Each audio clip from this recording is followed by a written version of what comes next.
जाते हैं घर बनाने में, तुम तरस नहीं खाते बस्तियां जलाने में, और फाख्ता की मजबूरी ये भी कह नहीं सकती कौन सांप रखता है उसके आशियाने में।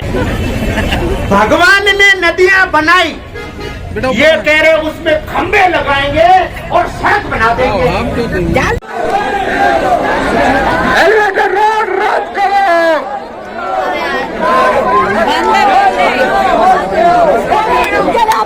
रोड रद्द करो।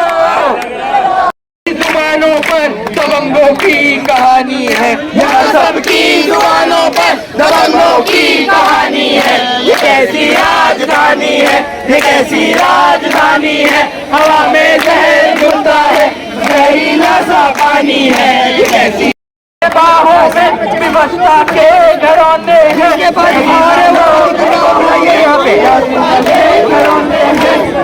हमारा से चलकर क्या होती तैयारी।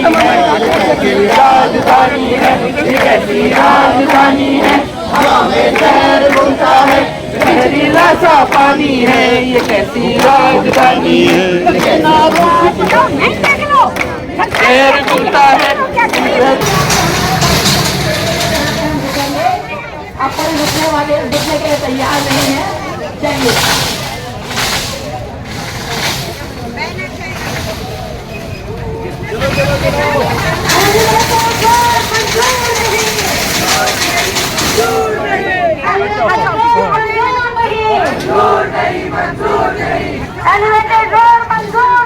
हमारा सपना स्वच्छ रिस्पना और एलिवेटेड रोड मंजूर नहीं के नारों के साथ देहरादून के लोग रिस्पना और बिंदाल नदियों पर एलिवेटेड रोड बनाने के खिलाफ सड़कों पर उतर आए।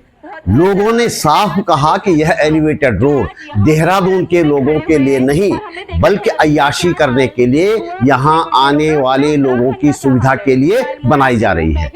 इससे सीमेंट सरिया बनाने वाले उद्योगपतियों को लाभ पहुंचाया जाएगा। मैं आपको सीधे ले चलूंगा इस जुलूस में और ये भी बताऊंगा कि टकराव पर उतारू प्रशासन को किस तरह प्रदर्शनकारियों के सामने झुकना पड़ा और कैसे पुलिस को अपना ही लगाया बैरिकेडिंग खुद हटाना पड़ा। वीडियो अंत तक देखिएगा।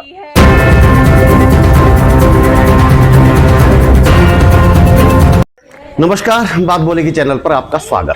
मेरा नाम है त्रिलोचन भट्ट और मैं करता हूं जन सरोकारों की बात। देहरादून की रिस्पना और बिंदाल नदियों के ऊपर एलिवेटेड रोड बनाने के फैसले पर उत्तराखंड सरकार अडिग है। शायद ऊपर से ऐसा ही आदेश होगा, लेकिन इस शहर के नागरिक भी एलिवेटेड रोड न बनने देने पर अड़े हुए हैं। देहरादून का हर वर्ग का नागरिक एलिवेटेड रोड के खिलाफ है। आज इस प्रदर्शन ने ये बात साफ कर दी है। इस प्रदर्शन में बिंदाल और रिस्पना के किनारे बसी बस्तियों के लोग तो शामिल थे ही, मध्य वर्ग के लोग भी थे, छात्र भी थे और नौजवान भी, महिलाएं भी थी और पर्यावरणविद और सामाजिक कार्यकर्ता भी।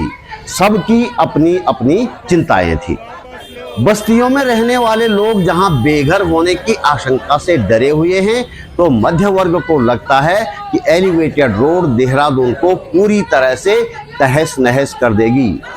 पर्यावरणविदों को आशंका है कि हाल में देहरादून में आपदा ने जो रूप दिखाया, एलिवेटेड रोड ऐसे हालात को और भयावह बना देगी।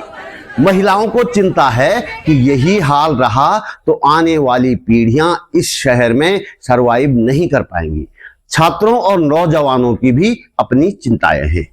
और तो और रामलाल भट्ट जी की कठपुतली भी कहती है कि यह एलिवेटेड रोड आम लोगों के लिए नहीं, सत्ताधारियों के दोस्तों को फायदा पहुंचाने के लिए बनाई जा रही है।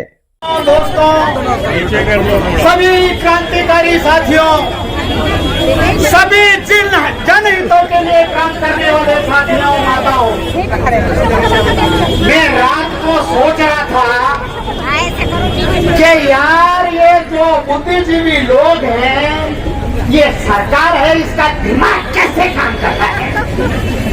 भगवान ने नदियां बनाई, ये कह रहे उसमें खंबे लगाएंगे और सड़क बना देंगे। डाल दो। फिर मैंने सोचा यार आखिर इतनी चिंता इनको क्यों हो रही है। जनता की चिंता है, इतनी बड़ी चिंता इनको क्यों हो रही है? फिर मुझे ख्याल आया, अरे इनके मित्र लोग सीमेंट बनाने वाले, सरिया बनाने वाले, गाड़ियां बनाने वाले, उनका फायदा कैसे होगा?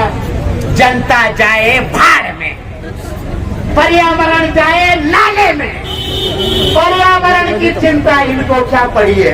कमाल करते हैं वैज्ञानिकों की नहीं। देहरादून के लोग सुबह गांधी पार्क में जमा हुए। यहाँ वक्ताओं ने एलिवेटेड रोड के खतरे गिनाए। पर्यावरणविद doctor Ravi Chopra, citizen for green Doon के हिमांशु अरोड़ा, एडवोकेट स्निग्धा तिवारी, चेतना आंदोलन के शंकर गोपाल और समाजवादी पार्टी के SN सच्चान ने अपनी बात रखी। संचालन कमला पंत ने किया। अरे जल जंगल जमीन हमारी नहीं चलेगी धौंस तुम्हारी, जल जंगल जमीन हमारी नहीं सहेंगे धौंस तुम्हारी, जल जंगल जमीन हमारी नहीं सहेंगे धौंस तुम्हारी। आपदा आई, उसमें 22 लोग मर गए और 15 लोग अभी भी लापता हैं। हमारे सहयोगियों के साथ और अपनी ओर से मैं उन दुखित परिवारों को अपनी संवेदना व्यक्त करता हूं।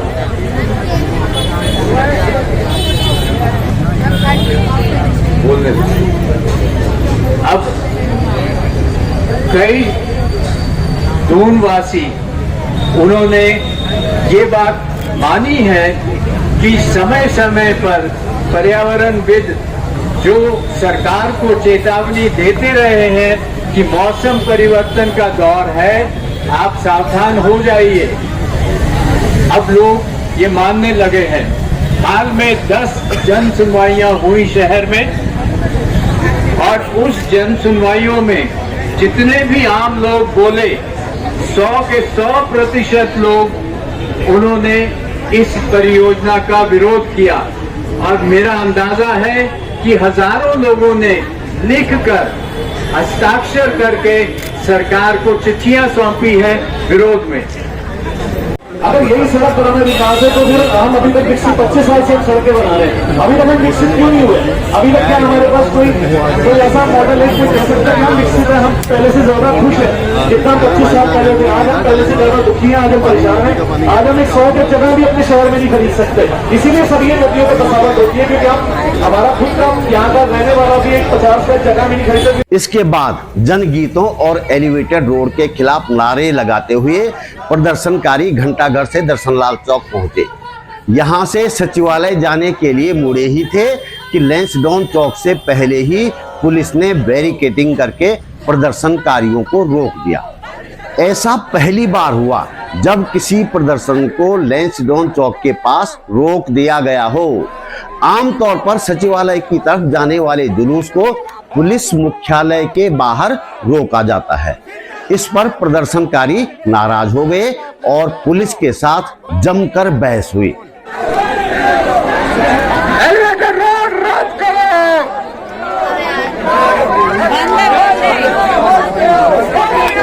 एलिवेटेड रोड रद्द करो। जिंदाबाद बैठ जाइए यहाँ पे। जिंदाबाद जिंदाबाद जिंदाबाद जिंदाबाद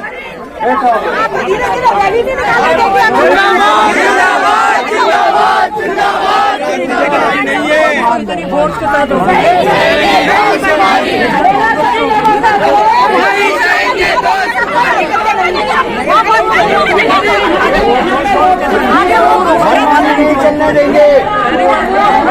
यार तुमने वीडियो ना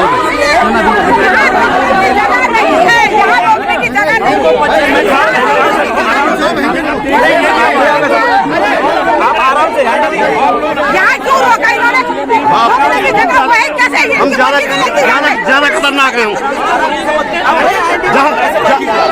हम वहीं रुकेंगे जहाँ रुका आराम से बात धक्का मुक्की से कुछ नहीं होगा। आराम से यहाँ नहीं रोकेंगे, कोई बात नहीं, हम बात करते हैं। बात नहीं और तुमसे कोई बात नहीं, यहाँ रोकने की जगह नहीं है। 20 साल से आंदोलन चल रहा है, यहाँ नहीं रोका जाता, रोकने की होगा इन्होंने। आगे रोक देंगे, आगे नहीं जाने देंगे हमें। नहीं, बिल्कुल नहीं। ठीक है, अच्छा धक्का मुक्की नहीं करेंगे, धक्का मुक्की मत करो, नॉर्मली बात करो, नॉर्मली बात। यहाँ क्यों रोका भाई, यहाँ क्यों रोका? यहाँ पे रोकना आप लोगों को बता देना चाहिए था कि आप यहाँ रोकने वाले हैं।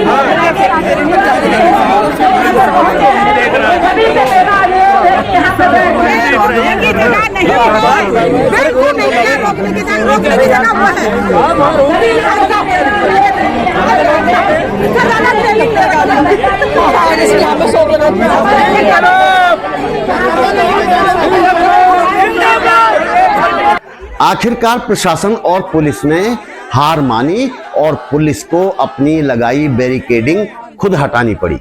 इसके बाद प्रदर्शनकारियों ने आगे सचिवालय की तरफ कूच किया। प्रदर्शनकारियों ने इसे अपनी जीत बताया।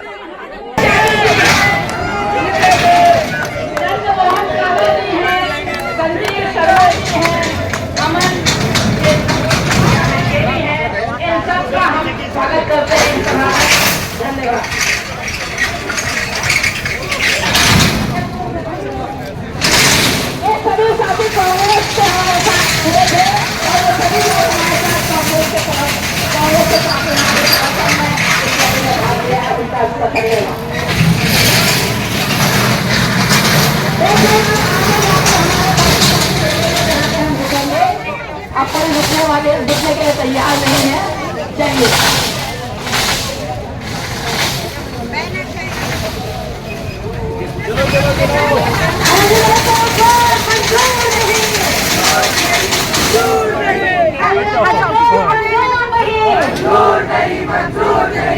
एलिवेटेड रोड मंजूर नहीं, मंजूर नहीं, मंजूर नहीं। अरे जोर जुल्म की टक्कर पर जोर से बोलिए। इतनी बड़ी जीत यहाँ पे छोटी जीत नहीं है, ये बड़ी जीत है कि इनको ये जो यहाँ रोका था बैरिकेडिंग को हटाना पड़ा। तो साथियों निराश न हो, ये एक छोटी सी एक शुरुआत है। अगर ऐसे ही एकजुट होकर चलते रहे तो आगे भी हमें जरूर सफलता मिलेगी। जुल्म की टक्कर में इसके बाद कनक चौक के पास पुलिस ने दूसरी बार प्रदर्शनकारियों को रोक दिया। प्रदर्शनकारी यहीं सड़क पर बैठ गए। यहां सीपीआई के समर भंडारी और सीपीआई एमएल के इंद्रेश मैखुरी सहित अन्य वक्ताओं ने अपनी बात रखी। हर धड़कते पत्थर को दिल समझते हैं लोग, हर धड़कते पत्थर को दिल समझते हैं लोग। उम्रें बीत जाती हैं दिल को दिल बनाने में। तो ये पूरे जो उजाड़ने की परियोजना है, मैं आपसे कहना चाहता हूं कि एक जमाने में स्कूली समय में हमने एक कहानी पढ़ी कि एक राजा होता था, अंग्रेजी में कहानी थी, मिडास उसको कहते थे। वो जिसको छू लेता था वो सोना हो जाता था। ये जो सत्ता में बैठे लोग हैं ये काउंटर मिडास हैं। ये जहां हाथ लगाते हैं वहां तबाही हो जाती है, वहां बर्बादी हो जाती है। सही बोला। अभी आप सारे, मैं आज सुबह हल्द्वानी से आया हूं। वहां एक जगह है बाग जाला, जहां 1942 से लोग जंगलों के भीतर रहते हैं। 10 महीने पहले उनको उजाड़ने का नोटिस दे दिया। अब पिछले 34-35 दिन से वो लोग लगातार संघर्ष कर रहे हैं, लगातार लड़ रहे हैं। तो कि नदी किनारे गरीब लोग रहेंगे, उनके घर उजाड़े जाएंगे। पहाड़ में लोग रहेंगे, वो विकास के नाम पर उजाड़े जाएंगे। किसी जगह लोग रहेंगे, वो विकास के नाम पर उजाड़े जाएंगे। तो विकास के नाम पर ये विनाश मंजूर नहीं है कि भाई बस्ती के लोगों को बसाने के लिए जिस जगह पर फ्लैट बनाए जा रहे हैं 240 फ्लैट, वहां भी नदी चढ़ करके पहुंच गई है, वहां भी नदी चली गई है। तो सरकारें खुद नदी के प्लेन में घुस करके अतिक्रमण करके बनाएंगी, लेकिन गरीबों को उजाड़ने की परियोजना होगी। और उन जमीनों का होगा क्या? उन जमीनों का वही होगा जो जॉर्ज एवरेस्ट में हुआ।